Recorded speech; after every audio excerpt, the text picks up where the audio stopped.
One of the most interesting things about watches is that they really have no limit. The sky is the limit when it comes to pricing, and that's something I learned very early. I start collecting watches about 10 years ago.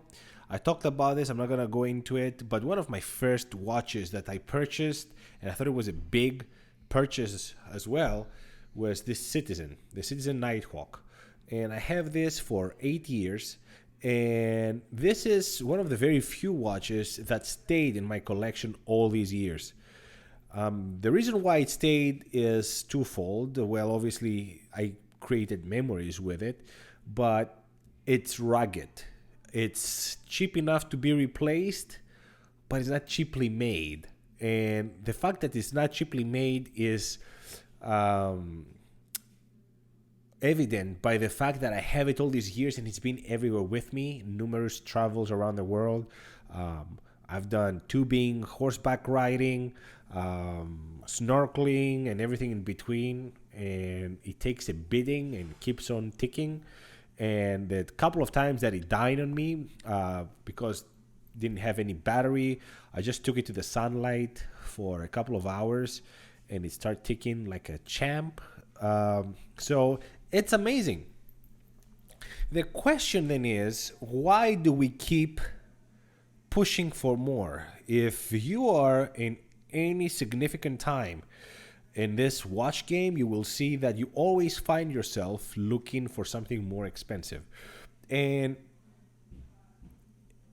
the only logical solution when it comes to this is emotional. I mean, yes, you can put on paper some of these aspects, and we're going to do that, some of the different aspects of a watch, but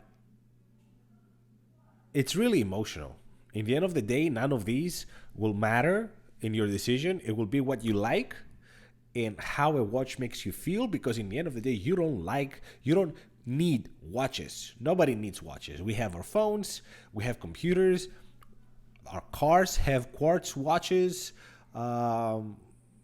that take the time from the web, and the web takes its time from atomic clocks, so they're accurate to the fraction of a second. We don't need these things, but we like them. It's how they make us feel. So in my case, I found that watches, because they're static, you don't see, like, my eyes are used to be changing scenes all the time when I'm looking at something like screens, phone, TV. I don't have a smartwatch, but many people do. And although I really like the idea of many YouTubers talking about this basic three-hand watch with a simple dial, I tried it. I'm gonna make a video about all the watches that I bought because of how I was influenced with all these YouTubers, and then they didn't work for me because I realized I like complications. I like busy dials because they look busy at first, but trust me, you wear a watch enough, you start getting used to all the different elements, and then it gets boring. So unless it's very complicated, I don't like it anymore. And that's just me. You might be different, and that's okay. But now let's go back to the actual elements of a watch, the tangibles of a watch, and what does that make? What difference does it make as you go up the scale? And I have 3 different watches. At first, I thought I would do only 2, the 2 extremes to make a point.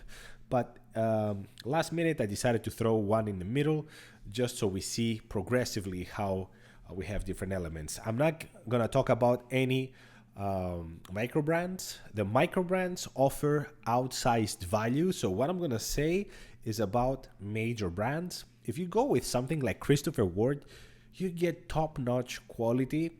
Silita movement, yes. Undecorated, yes. But bracelet, case, crystal, dial, everything is on point. If you ask me, I handle a couple and I really love them. So I'm not going to talk about those. Keep in mind, though, that you can probably do better than what I'm going to show here for the same amount of money, especially on the cheaper end, not so much on the high end.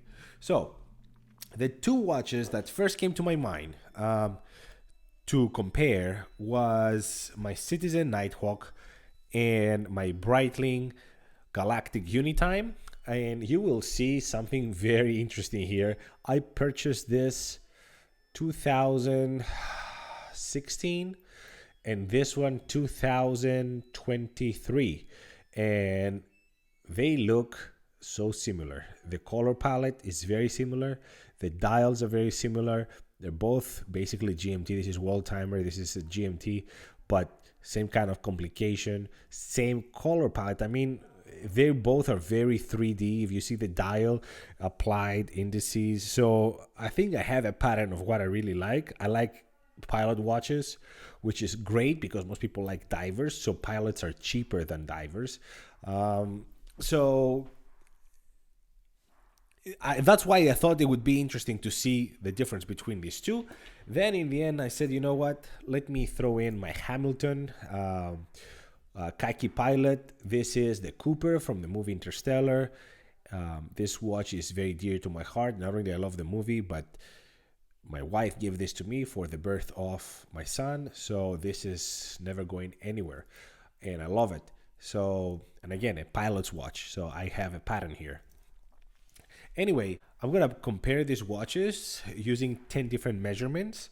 I'm going to do the crystal, case, crown, and crown action, dial, lume, bracelet, clasp, movement, power reserve, and price. Because price binds all these together. And that's how I'm going to do it. Because if I talk about emotions here, it's not going to help.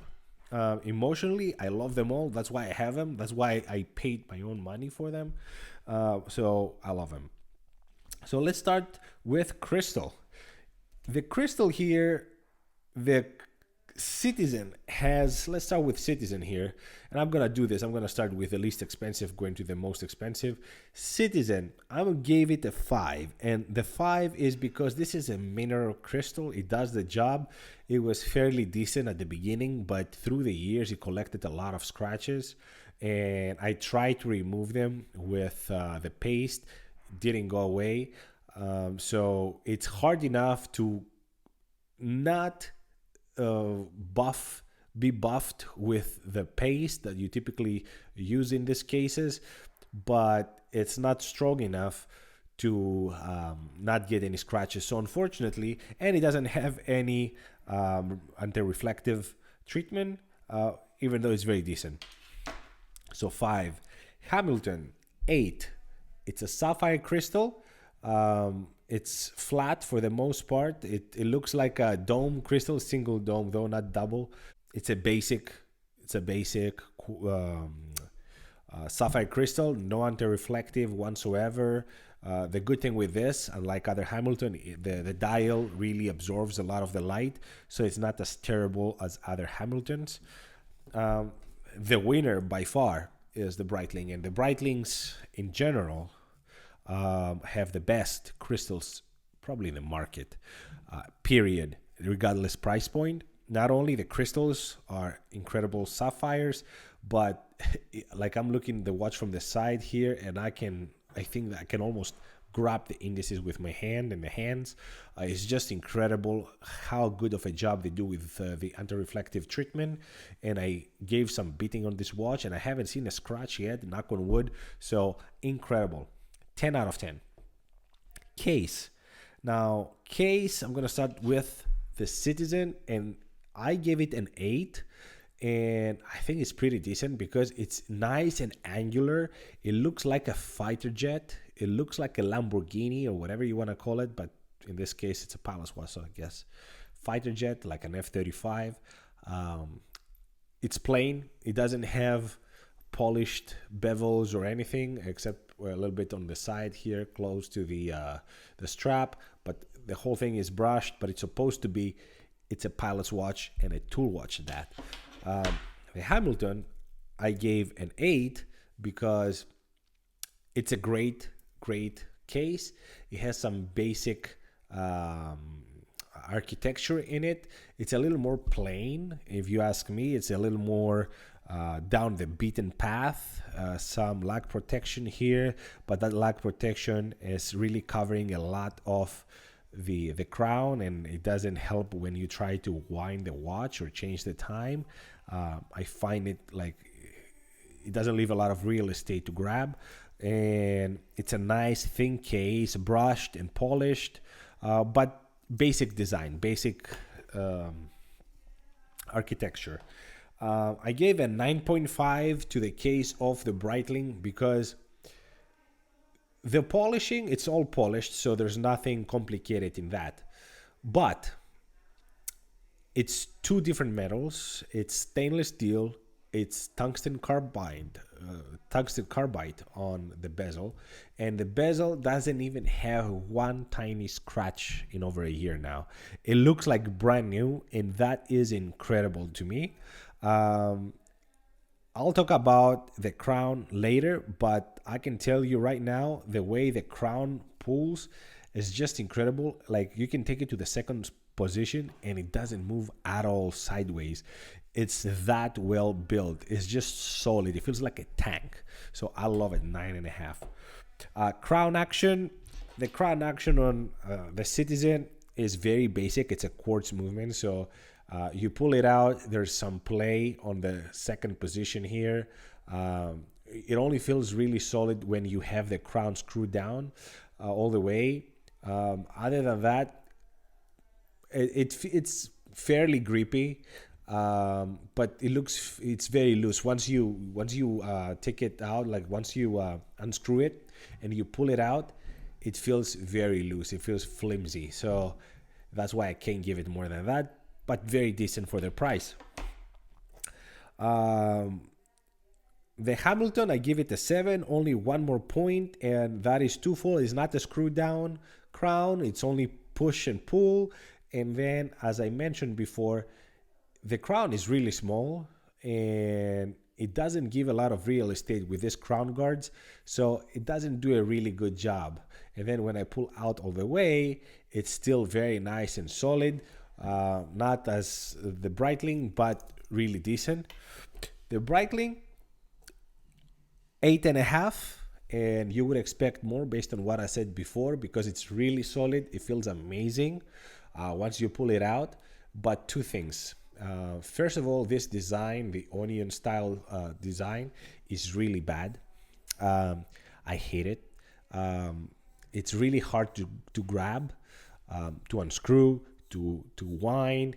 It's just not so great. The grooving is not very deep. So unfortunately, if you have wet hands, I find myself like, and also the winding movement, the winding action is rough. I don't know if you can hear that.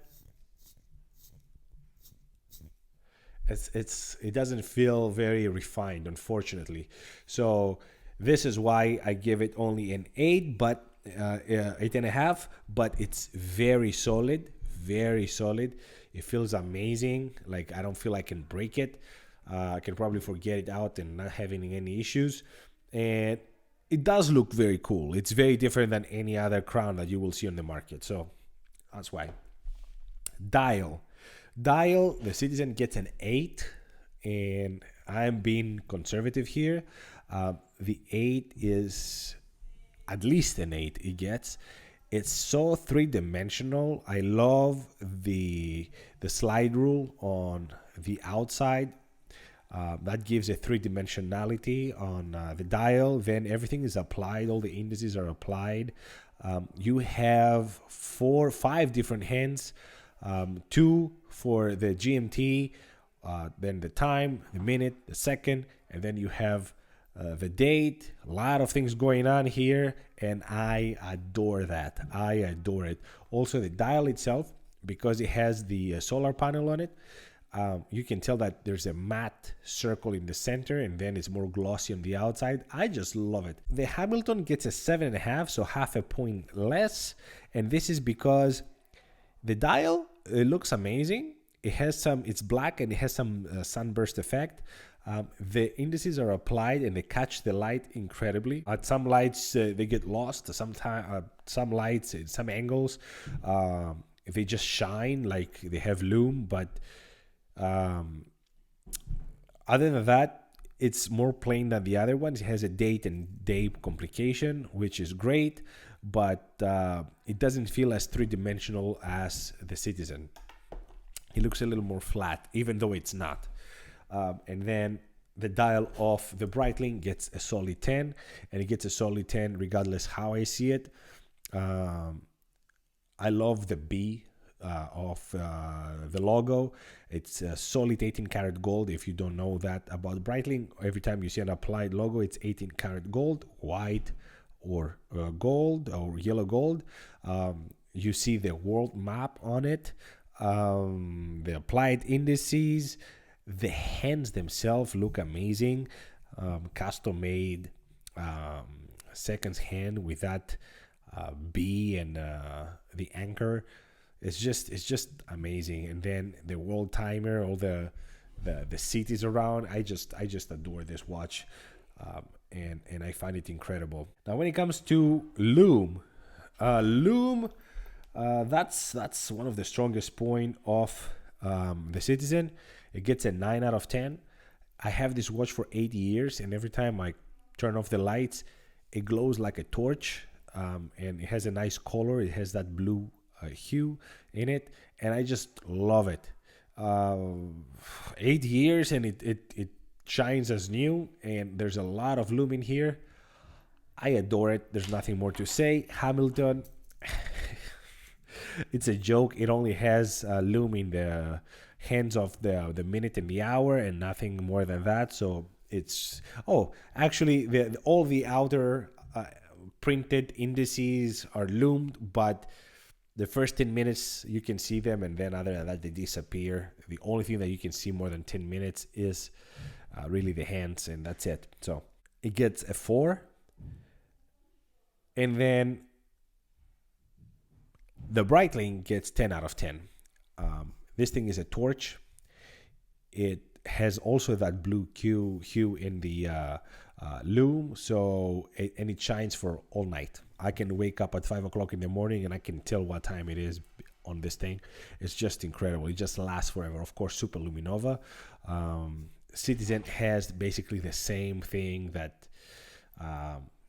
like Seiko does.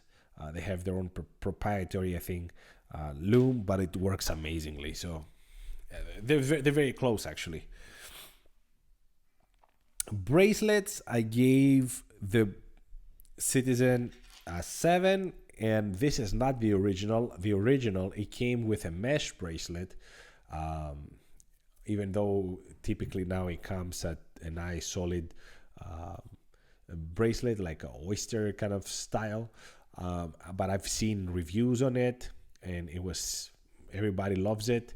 It looks heavy duty, a little too heavy duty if you ask me, based on this head, because the head is very light. It's a quartz watch, and you have all that heft on the bracelet, so it's a little too much. It's an overkill. The mesh that came with this I sold many years ago. I wasn't so deep into watches, so I gave it away. I sold it, but it was pretty decent. And yeah, so anyway, it was good. It was good. So 7. And the Hamilton gets a 7 because the bracelet is very decent, solid end links. The links in the middle are raised and polished on the sides, pin and collar system, and it's been super solid. I don't know why it gets so much hate. Is that like you adjust the watches every day, the pin and collar system, that is. So it's been pretty decent. And what you see here, there's a little play that helps a lot. It feels amazing on the wrist. This is not a flaw if you ask me, because it really like hugs the wrist very well. And I saw this on Rolex watches, so I was very surprised to see that expensive Rolex watches had the same kind of flex. The new models, 2024, same flex as this, so pretty decent. Then the Breitling, this is not the original, so I can't talk about this mesh, but I did handle a few of them, and they are obviously a 10 out of 10, but the one that comes with the Unitime was a 9, because it's that 5 link, all polished, of course with the little screws to adjust, take out the pins But other than that, it's very basic. I mean, it's in-house. Breitling makes their own bracelets, which is amazing. Clasp, the Citizen gets a 7, Hamilton a 7, and I'll talk about more about the Hamilton. I don't have the Citizen bracelet as we talked, but look at this. The main thing is this. Everything is milled here, so that's amazing. It's milled, it's solid, but when I close it, you see the gap here. And this is a gap that all Hamiltons have. I think this is a more generic clasp that Hamilton is using on their watches, and they want to make sure that it's big enough to fit on whatever they come in the future, and that's why it's like this. It does the job very well. It locks in place very easily, no issues. I've never had any issues coming off or anything, but look at this. Like, you won't see this in an expensive watch, at least all the ones that I had, including Tudors, even Oris. So now movement, Citizen gets a 6, and it gets a 6 because it's a quartz, so there's no other way around it. I'm not gonna take all the points out because it's a quartz. Obviously, quartz have a position. It's been accurate. It runs forever on solar power. That alone is amazing. So it gets a solid 6. If you open the case back, though, you see something very basic and ugly, in my opinion. So there's nothing hot horology there that you can speak of. So 6 is very decent. The Hamilton gets a 7. It gets a 7 because it's an amazing movement. At the same time, it's very generic within the Swatch group. This same movement goes to Tissot, to Certina, Mido, you name it. And it's the Powermatic 80, basically, H40 in this case. But it's a Powermatic. And I'm not sure if this one has the plastic parts. There's 2 plastic parts that these Powermatics have. I don't know if Hamilton is using that, but it's not a big deal anyway, to me at least. But it's just a basic movement, no decorations or nothing. So it gets a 7. The Breitling gets a 9. Breitling is an in-house movement. It's the B35, which is based on the B01. The B01, for those that don't know, it's a modular movement. And Breitling created this movement so they can add and take out features at will, depending on the watch and what they want to do. And in this case, they took out the chronograph module and they put the world timer on the top. And it has the same 70 hours power reserve. It's beautifully decorated with Côte de Genève mainly. And I just love it. I think it's beautiful. I take out a point because 2 things. It's very loud. The rotor, it sounds really like a Valjoux. You can hear the rotor spinning, which is kind of annoying, but it's a characteristic of this watch. And then it goes back to the crown, how the crown feels when the noise it makes. It's very noisy, so obviously that's attributed to the movement, and I just don't like that. But other than that, it's great. It's been serving me amazingly, and I love it. So 9 out of 10 is very decent. 70 hours of power reserve. Some say, if you read some articles, you might find that it's based on an ETA movement. I don't know if there's architecture elements in this movement from an ETA movement, but as far as I can tell, this is a 36 millimeter movement. The ETAs are 26, so there's no way they just took the parts and made them. Maybe they based some of the architecture of that movement off the ETA, and in my book, that's more than fine. But this is a much larger movement, and because Breitling watches are much larger, it looks better in this kind of watches. So there's that. Power reserve, obviously, the Citizen will get 10 out of 10. Fully charged, 6 months it can run. Without any light, any source of light. And what I have seen, even with basic light in the house, if I wear this, It just keeps going forever. It only stopped three times in 8 years. So that says a lot. This is the watch that I take the time off to set all the other watches.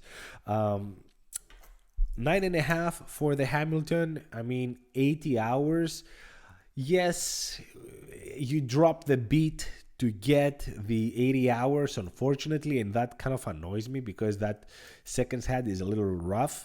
It's a little jumpy. It's not as smooth as the Breitling, but then the Breitling gets 9, so it's the last in this category, even though it has 70 hours. It's just that the competition here is, the Power Reserve is so much better, but still 70 hours.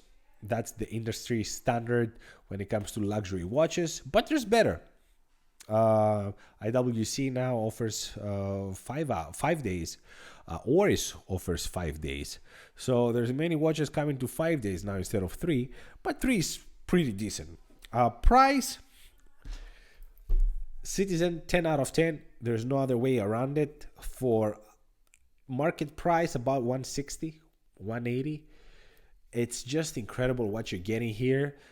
Beautiful watch, complicated dial, applied indices, amazing loom, solar powered watch, 200-meter water resistance, really unique design. You don't see this everywhere.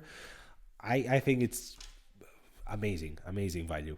The Hamilton is 8 out of 10, and it's 8 out of 10 because it's a more generic design. I mean, if you didn't know that if I didn't tell you this is from movie Interstellar, you wouldn't think twice about it, most likely. I like it because it's a little busy, but I really like it because of Interstellar, and I'm a big fan. So for me, it's that sentimental thing that I said at the beginning. It's really worth it. Now, when it comes to Breitling, it's a 10 out of 10. Not for the retail value, but for the market value. So this thing retail used to be $9,000 in 2015 when it came out, $9,000. And right now you can pick them up for $4,000 all day long. So for $4,000, world timer, in-house movement, amazing anti-reflective treatment, a case built with this kind of standards, technically a 3-metal case. It has gold on that logo, tungsten carbide on the bezel, and stainless steel on the case. I think it's a great deal. You can't find anything like this. You buy Tudors for that kind of money. I wouldn't buy the Tudor over this, at least not me. So I don't know if you guys kept any scores, but I can tell you right now, number 3 is Hamilton, surprisingly, even though it's the watch in the middle. I mean, if we talk retail price, Citizen $350, Hamilton $1,000, Breitling $9,000. You would expect also to be this way, but Hamilton is the last one, and then it's Citizen. So we went from 73, 76 points. And then the Breitling is 94. Now the question is this almost 20 times better than this?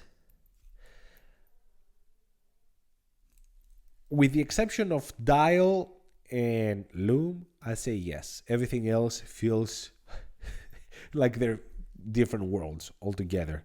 They are very different watches. This clearly looks much cheaper than this, except for when I look at them in the dial and the loom, that I know it's incredible.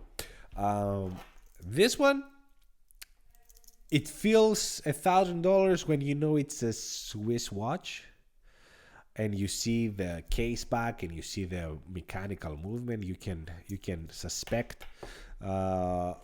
This one though looks expensive. Like this one, people see it and know it's expensive. People that don't know about watches, they get hung on the fact that it has the world map on it, and they're like, your watch has the whole map on it? I'm like, yeah. So they get excited about that, and this thing I just love. So In the end of the day, it's up to you. Again, it doesn't make any sense to have any of this anyway. So let me know what you guys think. Which one would be your pick? What kind of watches you have in your collection, and how big of discrepancy you have between pricing. My cheapest watch right now is a G-Shock. I think the 5600, $40. And then this Breitling is the most expensive currently since I sold my IWC. But anyway, as a retail, this was more expensive anyway. Thank you so much for watching. Until the next one. Ciao.